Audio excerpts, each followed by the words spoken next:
Morjes.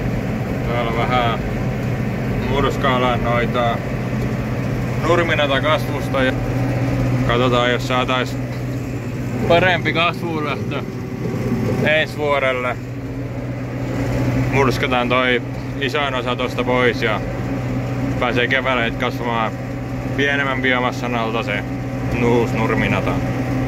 Tässä samalla vähän pohditaan noita syysviljan viljelyitä, eli nyt me ollaan ruisvehnää kylvetty 30 hehtaaria ja syysvehnää on tarkoitus kylvää vielä 100 hehtaaria.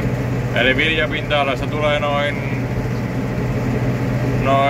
sanotaanko, että 2/5 tulee syysviljoille. Se olisi tämmönen niinku tavoite. Ei ehkä ihan sitä tule, mutta suurin piirtein. Suurin merkittävä osa on tarkoittaa, että syysviljoille ja miksi näin.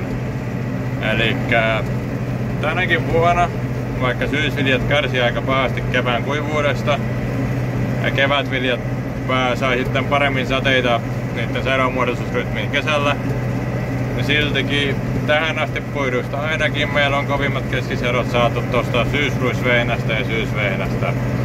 Elikkä kyllä ne syyskylvöt kasvit on vaan, niin ne satopotentiaali on sen verran parempi ja ne tavallaan se kestävyys semmosia ääriolosuhteita vastaan, niin kunhan saadaan käytännössä 9 vuotena 10 talvehtimaan sillä lailla kun tarvii, niin satoa tulee aika paljon enemmän kuin kevätviljoista.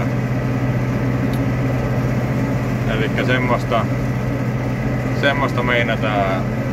Laikkeina meillä on tossa noin syysruisvehnässä laittiin toppusta.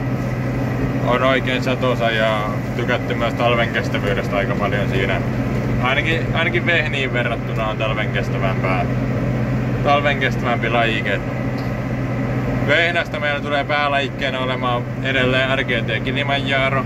Ollaan siitä meidän omilla ruuduilla, mitkä täällä on ollut omilla koeruuduilla, mitkä täällä meillä päin on ollut, niin saatu aina selkeästi niin kuin parhaimpia satoja. Se säilyttää hyvin laatunsa, tuottaa laadukas satoa, on talven kestävä.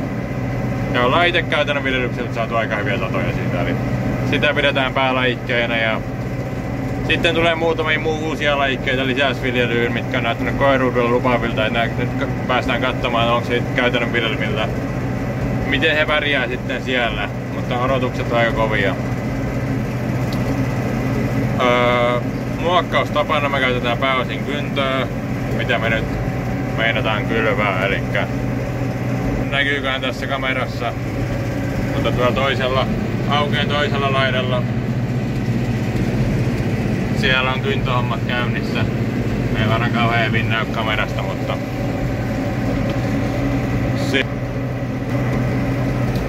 kynnetään ja sen jälkeen todennäköisesti muokataan laatusmuokkaimella ja kylvetään siihen sitten.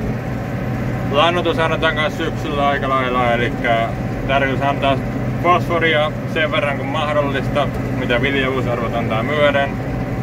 Kaliumia menee jonkun verran mukana, koska lannoitteena käytetään Jaramilan Y8.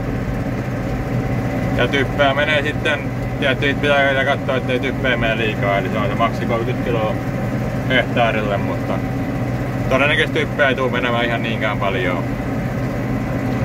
Eli tämmösiä suunnitelmia tässä näin Siementila Salo syystoimille tänä vuonna. Siemen puolesta voi sanoa, että syysvehnäsiementä on hyvin saatavilla ja voi sitä suositella, eli kannattaa nyt laittaa panoksia syksyn kylvöihin, kun kerrankin näyttää, että kelit näyttää erinomaisilta ja nyt kun on syyskuun alkupuolella vielä kerkee hyvin muokkaamaan maata syyskylvöjen varten ja lajikevalikoimaa löytyy laajasti meiltä. Eli jos haluaa aikaisemman pään lajiketta, meillä löytyy Aspektia, myöhäisempään päähän sitten Kilimanjaroa, no sitten semmosia varmat vanhemmat talvehtijat, vähän vanhempia lajikkeita, Ceyloni, Suomen viljelyn syysvehnä, KV Spencer, olisikohan Suomen 3. tai 4. viljelyn syysvehnä. Varmat talvehtijat ja semmoiset, että varmuudella tulee hyvät sadot on todettu kyllä niinku käytännön viljelyssä varmoiksi ja hyviksi lajikkeiksi. Sitten vielä uutuutena löytyy semmoinen KVS:n Fenomenia viineeltinen syysvehnä. Kannattaa kokeilla. Meillä oli tänä vuonna aika kertaa ja oltiin kyllä talven kestävyyden omalla viljelyksellä todella tyytyväisiä. Et semmosia. Ruisvehnää löytyy myös ja pieniä määriä myös ruista. Rukiin kylveikkuna alkaa pikkuhiljaa sulkeutua, mutta koska näyttää, että kelit on lämpimiä, niin kannattaa hyödyntää vielä nää kylvöikkuna. Kahukarpesia kannattaa ruiskutella, jos on kylvänyt tai on menossa kylvämään, niitä on ollut paljon liikkeellä. Ja kun näyttää siltä, että yöpakkasia tai kylmempiä kelejä, mitkä ne tuhoaisi, niin ei ole tulossa. No niin, joo. Elikkä tämmösiä niin kuin opetat, laitetaan paljon syysviljaa ja kehotetaan ja neuvotaan ja suositellaan myös muille laitettavaksi sitä. Rohkeasti voi olla yhteydessä, mikäli on siementarpeita tai mikäli on kysyttävää tarkemmin noista lajikkeista, mitä kannattaa laittaa ja mille pellolle ja millaisen sadonmuodostusrytmiin sopisi mikäkin paras. Meillä on syysvehnissä on se hyvä puoli, että nyt meillä on niin laaja se valikoima, eli siellä löytyy jokaiselle käytännössä maalajille, viljelyvyöhykkeelle ja semmoinen niin oikein sadonmuodostusrytmiin, semmoinen minkä lajikkeen, minkä itse haluaa, niin valikoima. Ollaan yhteyksissä. Kiitoksia.